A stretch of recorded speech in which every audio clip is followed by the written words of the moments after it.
भीमाशंकर का स्टार्ट हुआ है रामायणस से। रामायणस से क्यों बोल रहा हूँ मैं, क्योंकि जब राम जी ने रावण का वध किया था तब उससे पहले उन्होंने रावण का भाई कुंभकर्ण उसका भी वध किया था। तो जब वध हुआ, कुंभकर्ण का एक बेटा था भीमा, उसकी माँ भीमा को लेके श्रीलंका से इस लोकेशन पे जहाँ पे अभी भीमाशंकर है वहाँ पे आई। भीमा जब बड़ा हुआ तब उसके माँ के थ्रू उसको पता चला कि उसके पिता को नारायण के एक अवतार ने मार दिया है। तो उस चीज को ध्यान में रखते हुए या फिर उस चीज का गुस्सा मन में लिए हुए उसने ठान लिया कि वो जिन्होंने मेरे पिता को मारा है उनसे मैं अपने पिता का बदला जरूर लूंगा। तो बदला कैसे लेता हो, क्योंकि तब तक तो रामायणस का जो पीरियड है ये खत्म हुआ था आई थिंक। तो उसके बाद उसने ब्रह्मा जी की तपस्या करना चालू कर दिया। और लोगों से ऐसा सुनने में आया है कि भीमा ने almost hundreds of years, approximately 1000 years उसने ब्रह्मा की तपस्या की थी। तो ब्रह्मा जब प्रसन्न हुए, लॉर्ड ब्रह्मा, तो उन्होंने जब भीमा को बोला कि जो कुछ भी वर चाहिए वो बोल दो, तब भीमा के द्वारा ऐसा बोला गया कि वो ऐसा वर चाहता है कि जिससे जब भी वो कोई लड़ाई करे उसमें वो कभी भी पराजित ना हो। ब्रह्मा द्वारा भीमा को ये वरदान दिया गया। हर हर महादेव। ब्रह्मा द्वारा जब ये वरदान दिया गया तब उसने सीधा स्वर्ग पे आक्रमण किया। ऐसी कुछ दंत कथाएं हैं जिसमें बताया जाता है कि भीमा ने देवराज इंद्र को भी परास्त किया था। उसके बाद जिसके लिए उसने तपस्या की थी नारायण को हराने के लिए, तो एक कहानी ऐसी भी बोली जाती है जिसमें भीमा की लड़ाई नारायण से होती है, श्री विष्णु जी से, और उसमें श्री विष्णु परास्त होते हैं। उसके बाद देवलोक, वैष्णव लोक इनको परास्त करके वो फिर से यहाँ पे आया। यहाँ पे उसने पूरा आतंक मचा के रखा था। यहाँ पे जो राजा थे, राजा को भी उसने बंदी बनाया, कारागृह में डाला। और ये जो साधु संत वगैरह हैं या फिर धर्म का कोई भी काम है उसको पूरी तरह से तकलीफ देने के लिए उसने चालू कर दिया था। तो जो राजा थे वो राजा शिव भक्त थे। तो राजा ने शिव जी का एक शिवलिंग कारागृह में बनाया था। उसको वहाँ पे उन्होंने तपस्या चालू की थी। तो जब वो खुद तपस्या कर रहे थे उस वक्त भीमा को पता चला उसके सेवकों द्वारा कि राजा कैद करने के बाद भी, कारागृह में जाने के बाद भी शिवजी की तपस्या कर रहे। उसको पता था कि वो परास्त नहीं हो सकता है, उसको अजय रहने का ब्रह्मा जी द्वारा वरदान है।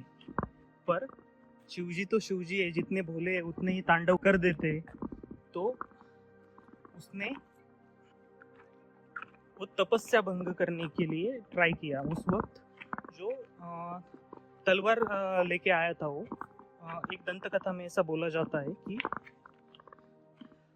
उसने शिवपिंड पे एक प्रहार किया था और वो जो प्रहार है उससे एक स्ट्रेट लाइन आई है शिवलिंग में। उस प्रहार के बाद शिवजी ने अपने त्रिशूल से तलवार पे वार किया था।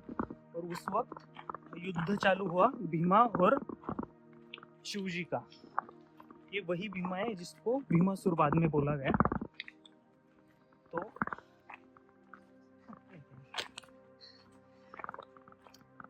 उस युद्ध में भी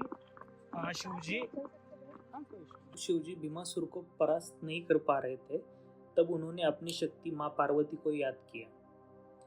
माँ पार्वती इस युद्ध में कमल में से निकल के सम्मिलित हुई, इसीलिए उन्हें बाद में कमलजा माता भी बोला गया। तो शिवजी ने और कमलजा माता ने भीमा को परास्त किया, और इस युद्ध के बाद देवताओं ने शिवजी को विनती की कि ये स्थान बहुत ही पीड़ा से गुजरा है, और आप अगर इस स्थान में विराजे तो इस स्थान के लोगों को एक प्रेरणा स्थान मिल सकता है।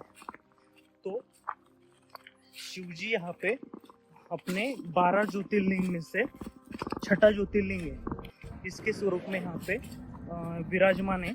और उनके ही बगल में कमलजा माता का मंदिर है, जो मैंने एक ब्लॉग में दिखाया आपको। कोकनकड़ा पॉइंट जो है, तो कोकनकड़ा पॉइंट पे जाने से पहले कमलजा माता का मंदिर आता है। कमलजा माता और शिवजी का साथ में एक पालकी निकलती है होली के दिन, और उस पालकी के वहाँ पे पहुँचने के बाद ही पहली होली जलाई जाती है, और उस होली के जलने के बाद पूरा कोकन सेलिब्रेशन करता है, उसके बाद ही कोकन की होली जलती है। तो लोग बोलते हैं कि पूरा कोकन राह देखता है शिवजी और कमलजा माता के कोकनकड़ा तक आने के लिए। तो ये कहानी थी भीमाशंकर स्थान निर्माण होने की। आई होप आप लोगों को पसंद आई होगी। अगर आप लोग भीमाशंकर के नियरेस्ट प्लेसेस एंड ऑल देखना चाहते हो, तो मैंने ऑलरेडी ब्लॉग शूट करके चैनल्स पे अपलोड कर दिए, आप वो देख सकते हो। और पुणे टू भीमाशंकर जर्नी होने के बाद अगर आपको रास्ते में रिटर्न के वक्त टाइम है, तो मैंने अर्धपीठ गणपति का एक और ब्लॉग शूट किया है, जिसको बोला जाता है कि आपके अष्टविनायक दर्शन पूरे होने के बाद भी आपका अष्टविनायक दर्शन अधूरा है जब तक आपने वरगाव काशिमपेट के गणपति का दर्शन नहीं लिया।